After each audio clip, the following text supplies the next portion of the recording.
Hello and welcome back to Down a Steel. In the last video I gave you guys a quick walk around on the Bradford Base concept, and it gave you a little bit of a feel for what the thing can do. But I've had a few comments on that last video asking if I can give a bit more demonstration, so that's why we're here today. Hope you enjoy.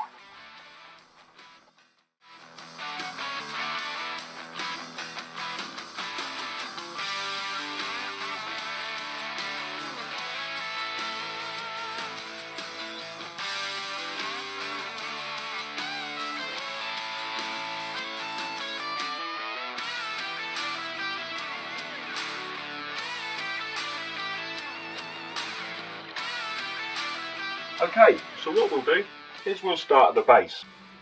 This is my favourite part of this whole concept.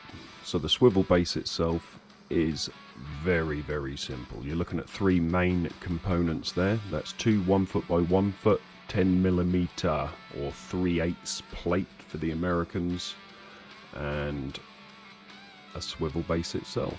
Now that swivel base, as I've said before, is rated to 120 kilos and came in at a cost of just $23.99 over here on the UK Amazon. So to get that sucker in place, all we do, grab ourselves a rule. Now ordinarily I would use a scribe like the one you see there, but it's not going to show up on camera, so for today grab that good old Sharpie, good old reliable Sharpie. Put that on there and simply mark from corner to corner. Of course we're going to do that on both sides. There we go. And once we're happy that we've got our centre marked, it's actually not about getting centre, you'll see the point of this in just a second.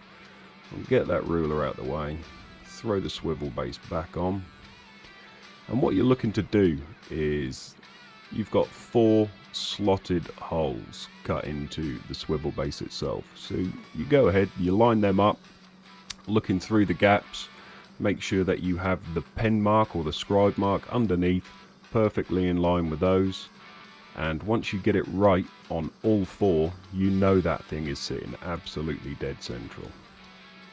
So with that now positioned in place, we're happy. We can pin the bottom base with one hand, apply a bit of pressure to the top and just turn it 45 degrees there. So what that does now is that gives us access to the holes or on the very bottom of the swivel there, and we can stick a punch in, make a mark. I prefer to go close to the outer edge here, maybe 5mm in from the very extreme edge. Mark your holes in all 4 corners, drill them out, and you can go ahead do this however you like. Me personally, I drilled them out 8.5mm and then tapped it out to 10mm and stuck myself some bolts straight through there, flipped the base over. There was a little bit sticking through, so I just ground them off nice and flat. And that was phase 1 of that complete. Then very much the same sort of thing. Once we're happy that that is secure, absolutely rock solid, we'll give it a twist a few times, make sure it's okay. We'll pretty much repeat the process. So we'll take the top plate, we'll do the same sort of thing, not that angle, stupid.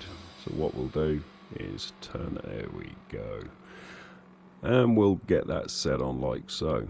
So repeat the process, make sure you're happy with absolutely everything, get your bolts through. Now this time, obviously you've got a gap there with the swivel, so you can simply drill a straight hole through, throw a nut on the other side, no messing about, nice and easy, and that's your plating position.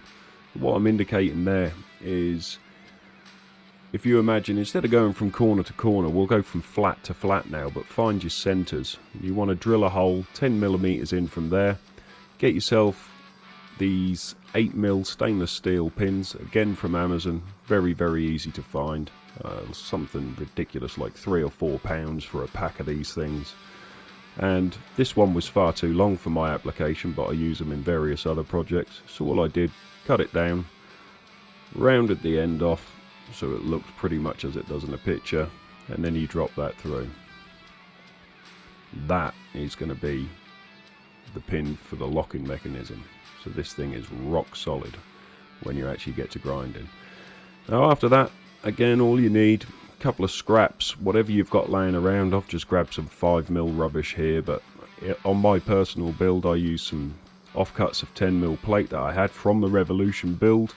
I put one either side, welded it in place either side of where the pin will come through, and that just makes sure it's rock solid. You know, that pin goes through the hole in the top, 2 plates or 2 offcuts on the plate at the bottom, and that thing isn't going anywhere.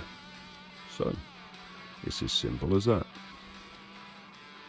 What we're looking at now is the finished product. So there's the pin coming out.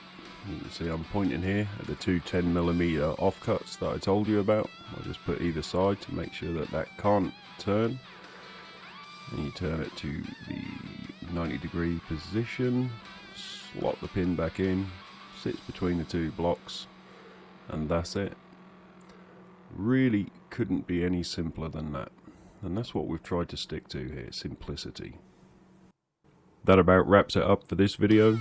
Next time we are going to take a look at how to connect a contact wheel to your motor shaft. So if you want to see that, make sure you hit the subscribe, notifications, and if you want to know anything else about this particular content, leave a comment below. It's always great to hear from you guys. Make it real, people.